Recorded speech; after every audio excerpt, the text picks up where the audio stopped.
You can't tell me. Okay, hello. We're going to go through our visual inspection piece for the CDL testing. The first thing we're going to do is check the interior of the cab before we start the vehicle. We're going to check the operation of the door. Make sure that the door is not loose. We'll check the operation of the window. Make sure that the window is working as we expect. We're going to check the seat belt. Seat belt works fine. Check the operation of the seat. Make sure that the seat can be adjusted properly. Okay, now we're not going to start the vehicle, but we're going to turn the key on to its on position. And we're going to check that we are getting power to the dashboard. We see our dash indicator lights going on. We do see that our fuel gauge has moved off of E, and we see that our voltmeter has moved off of its resting position. Okay, next thing we're going to do is we're going to check the mirrors. This vehicle has power mirrors, so we're going to check that the power mirror works on the left, and we're also checking that the mirror itself is not damaged. It's not missing, it's not broken. We'll do the same thing on the right side. We'll turn the switch to the right position, and we'll check that we can move the right mirror. And we're also looking to see that it's not damaged, cracked, or missing. So everything seems fine there. Now we're going to check the interior rear view mirror. Make sure that it's not loose, it's not cracked. We look at the windshield. The windshield is clear of obstruction. There's no stickers that shouldn't be there. We can have our oil change reminder, that's fine, but nothing else on the windshield. There's no cracks in the windshield. Everything seems to be in order with the windshield. Okay. Now what we're going to do is we're going to check for operation of the interior indicators and lights. We're going to start with the turn signal. Turn the left turn signal on. Listen that I can hear there's an audible sound. I can also see the left indicator going on. Same thing with the right. I can hear it, and I can see the indicator. Now it's kind of bright and sunny, so the lamp is not easy to see, but I can tell it's there. Same thing with the four-way flashers. We turn the turn signals off. The four-way flasher is here. I'm going to push that down. Listen for the sound. And also, we should see both blinkers going on, which they are, but it's kind of hard to see them with this light. Turn those off. Okay.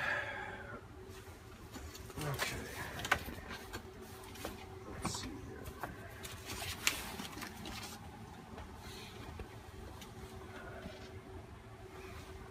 Okay, so everything inside checks out fine. Now I'm going to take the key out, and I'm going to inspect the passenger area. Before I do that, I'm going to check the door and make sure that the operation of the door works fine. It opens, it shuts, it locks. Okay, I'm going to come out into the passenger area. And what I'm looking for, I'm going to look down the aisleway and make sure that there's nothing in the aisleway that would obstruct a passenger. I'm going to check the seats, make sure that the seats are not loose.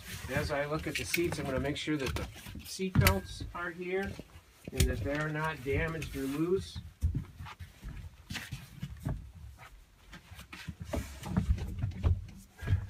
This one's a little loose, but that's because it folds down. I'm going to check that my emergency exits are labeled. There's one at the back. The door opens. There's one at the roof. I'm not going to actually open it, but I know that it's here and it's in the secured position. I'm going to look at the interior windows, and I see that they're not broken. I'm looking at the handles for the emergency exit there, properly labeled. The handles are not broken, which is good. I'm not actually going to open them because it's very difficult to put the windows back in, but I'm just checking to see that the latches are not damaged and that the windows themselves are not damaged. So everything seems to be in order here. There's nothing that's going to obstruct a passenger or be dangerous. Okay, I'm gonna check. I already checked the door. The door seems to be in good shape. It's properly labeled. Okay, I'm going to check for the 3 pieces of safety equipment. There should be, in the case of a roadside emergency, there needs to be a set of triangles, and there's 3. They're behind the driver's seat here. And what these are used for, if you're stranded, you can take these and you put them next to the vehicle so that oncoming traffic can be alerted that your vehicle is disabled. So there's 3 of them. This one seems to be a little stuck, but anyway, you put 2 behind the vehicle and 1 in front of the vehicle. So I verified that I have 3 of them.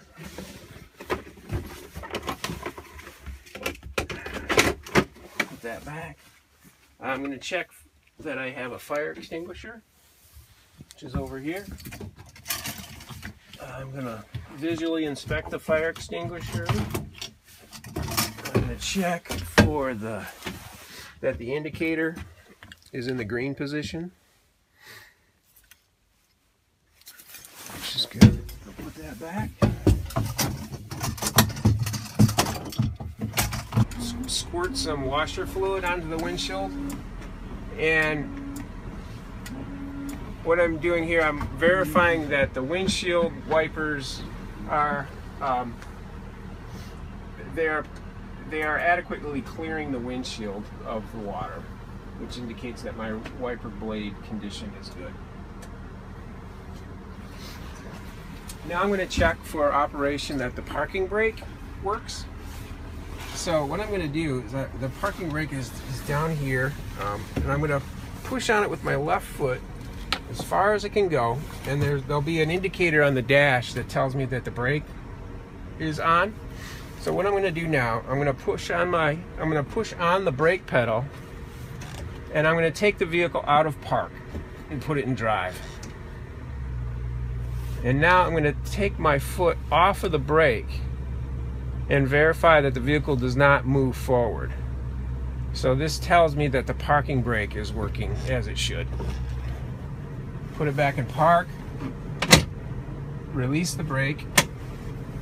Now what I'm going to do is I'm going to feel the pressure on the hydraulic brake. So I'm going to push with my right foot. I'm just going to put my foot on the brake and leave it there for a few seconds. And what I'm looking for is that the brake is firm, that it's not losing pressure, and my foot is not going down to the floor, which would indicate that I have a leak somewhere in the braking system. So everything seems to be in order so far.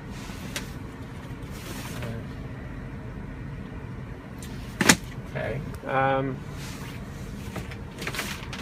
just check, make sure. Oh, the horn. You can check that the horn works. You can check to make sure that the heat fan works. Turn the fan on high. You can feel it. If you put this on off, it goes off. So all of this stuff seems to be working. Don't need to check the radio. And the lights, do you check now or later? We'll check the lights outside. There should be an indicator. If I turn the headlights on and I turn the bright lights on, there should be a dashboard indicator, which there is. It's kind of hard to see with this bright sunlight, but it's over here on the left. When I turn the brights on, I get an indicator, which is good.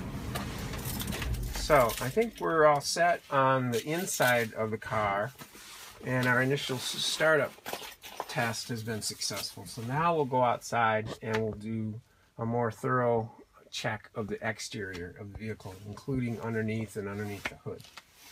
So before I get out of the car, I'm going to open up the hood latch. Okay, so now we're going to open up the hood. The latch is here underneath the Ford symbol.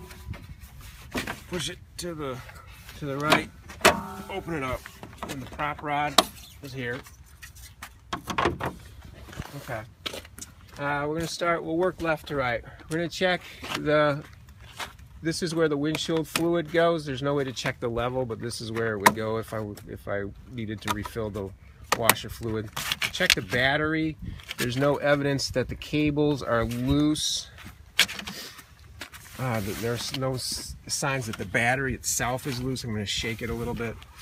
I'm going to check for, this is where the oil goes.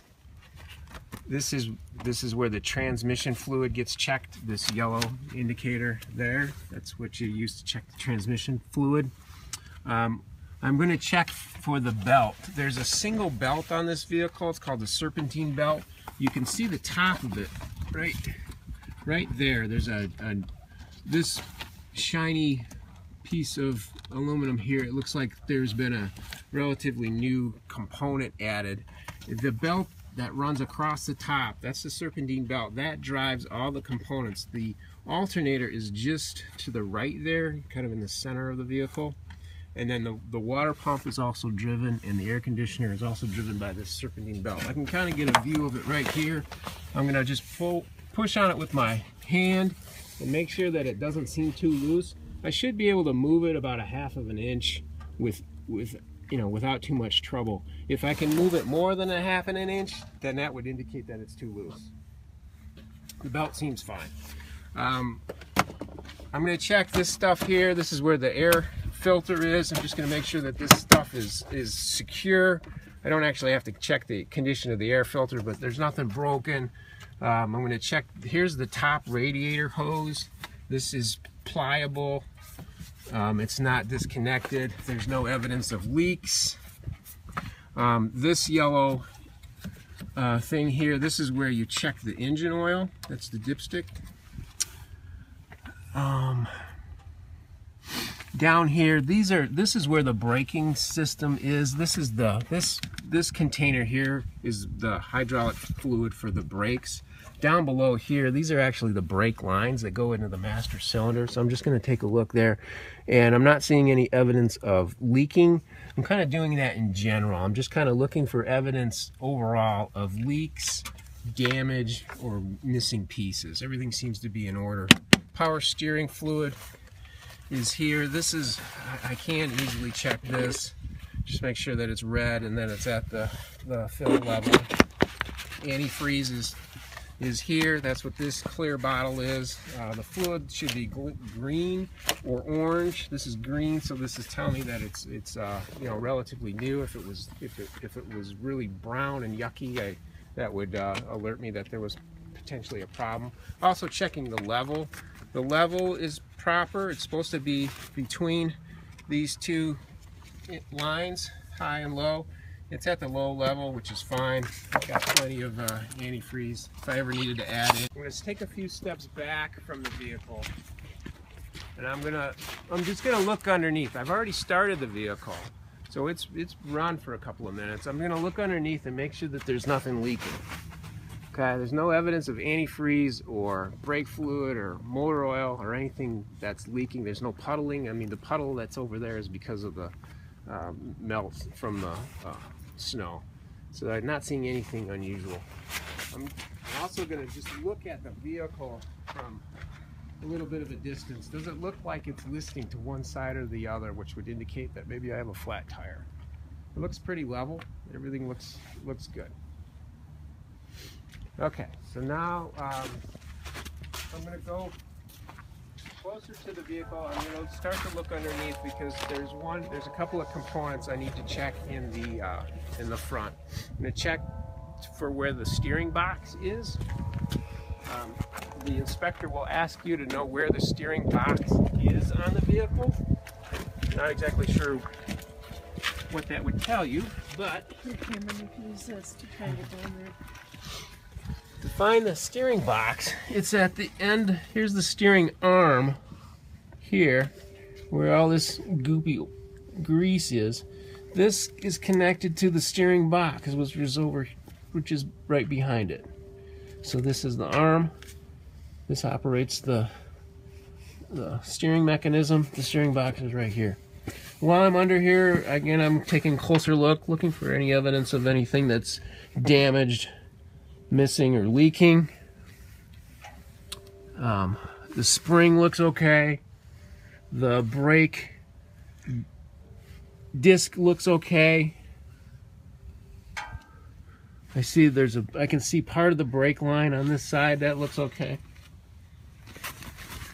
Come around to this side.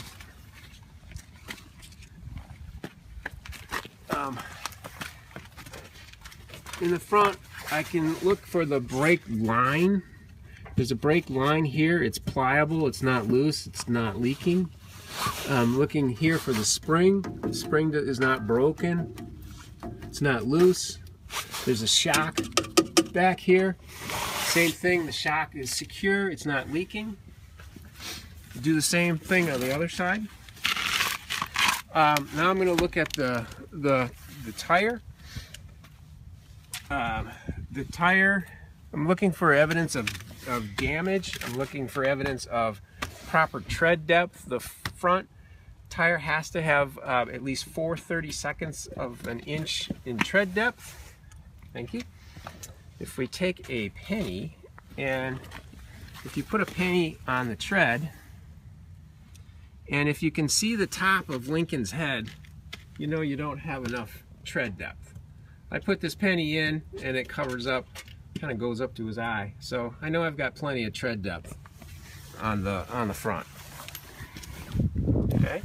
I'm going to check for the wheel. Now this vehicle has, this chrome part is actually a cover for the wheel. These are fake. This is not actually holding the wheel on.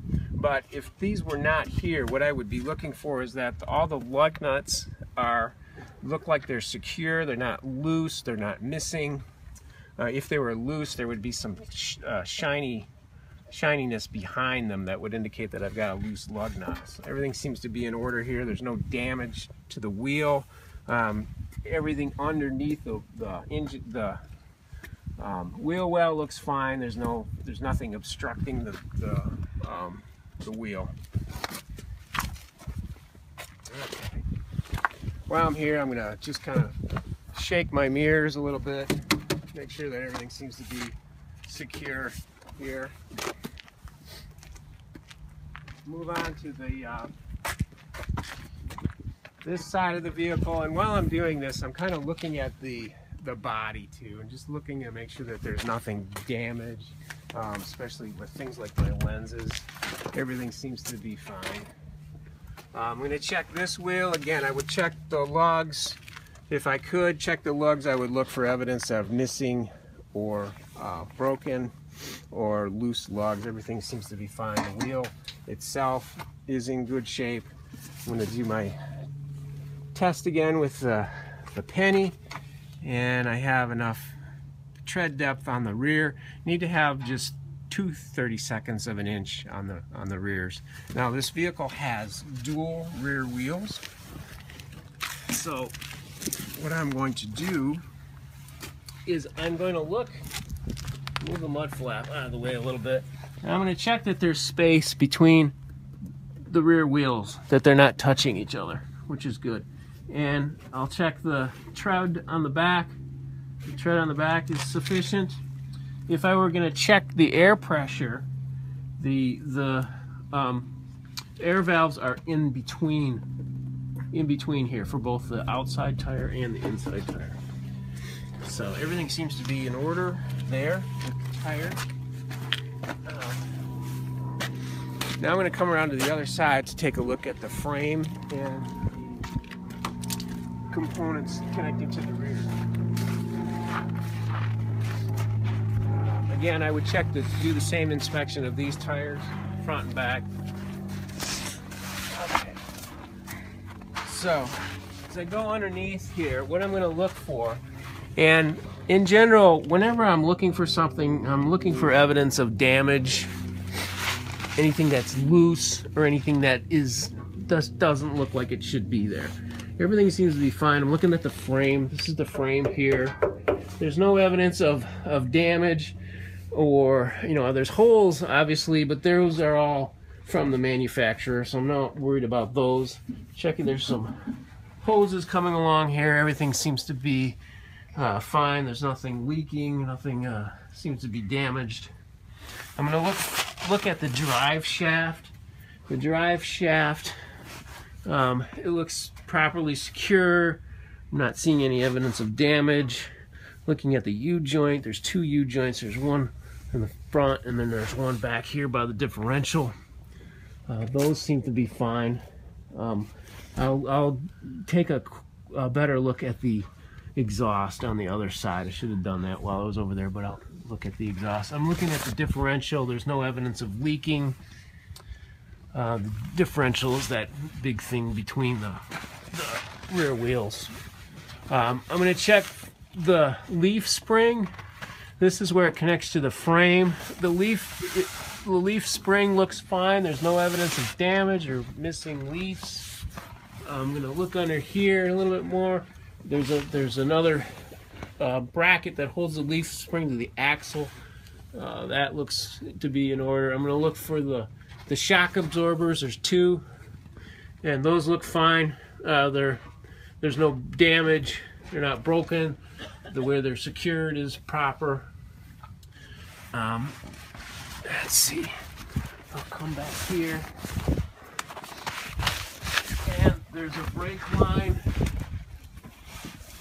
The brake line runs along the top of the rear axle. So I'm just looking for signs that the brake, here it is right here, that the brake line is secure, not damaged. And that's that's a hose-like thing. Yep, exactly. Yep. Mud flaps are secure.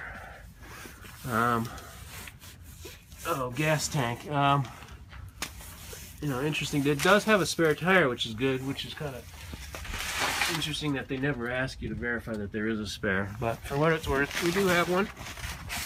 In front of the spare tire is the gas tank? Yep, that's the gas tank. It's fine. It looks a little rusty, but it is a 12-year-old car. But, you know, there's no damage, no leaking. Check the operation of the fuel cap. It's fine. Oh, this thing's loose, but okay. All right. Okay, we're gonna check the exhaust system. You can see the muffler is here. Checking that the muffler is secure to the exhaust pipe and that the exhaust system is secure to the vehicle. There's a slight pinhole leak in the muffler, which I've already talked to Carl about. So everything underneath the vehicle seems to be in working order. Nothing broken or loose, or looks like it was tampered with. So I think we're in good shape underneath. Okay, now we're going to check for the lights, which with a sunny day, it's probably not going to show up real well on the camera, but let me show you the steps to check the lights. So we're going to go around to the driver's side, and I'm going to get into the vehicle.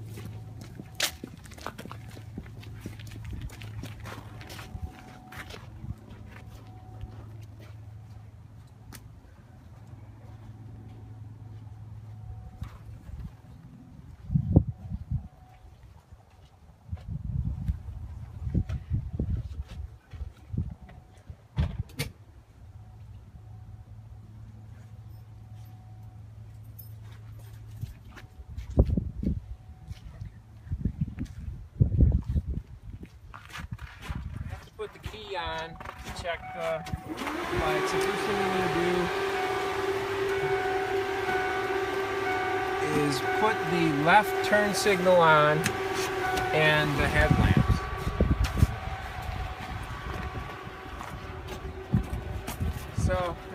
headlamps on, the low beams, checking to make sure that the lights are on. I'm also checking the condition of the lamps. The marker lights are on. The lamps itself are not cracked. The light is on. There's nothing obstructing or cracked on the lamp. The right one's on. The left one's on. The indicator lamp is on, and it's also blinking, so the turn signal is on. I'm going to come around to the back. I'm going to check my side marker light, and it is flashing, which is good.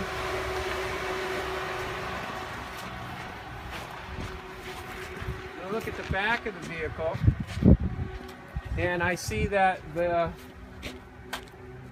tail lamp is on, and the indicator lamp is on, the turn signal indicator. I also see that the clearance lights, which should be red at the top, those are all on. On the right side, the tail lamps are on. And your reverse light is not on. Reverse light is not on, so that's good. While I'm here, I'm just going to check this door. This door I should not be able to open from the exterior. Okay. Okay, so now we're going to check the right side and the high beams.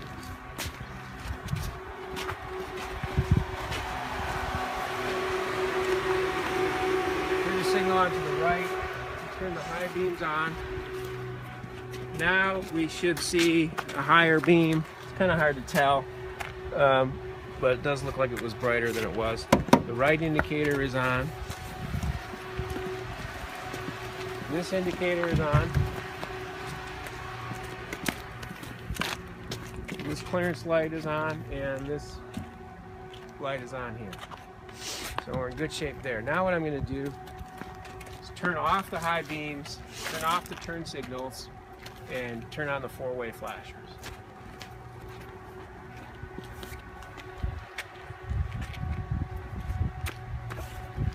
There's some more in there.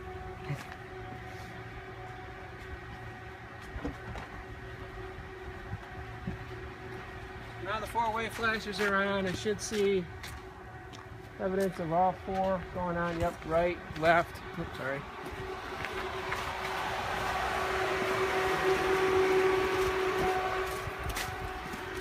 Check the front. Looks good. I'm also going to check in the front. I'm also going to check the clearance lights.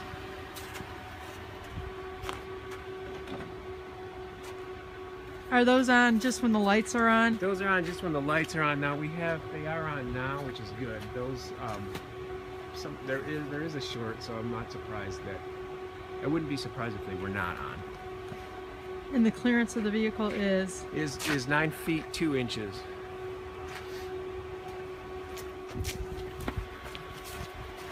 Is for operation of the backup lamps. And to do this, I'm going to ask for some assistance because I have to start the vehicle and actually put it in reverse.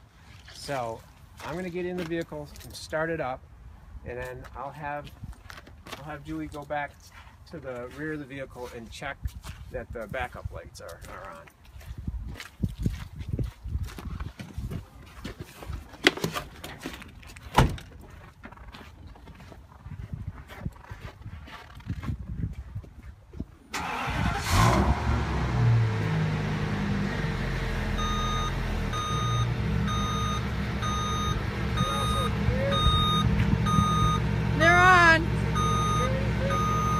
The beeping, the reverse beep.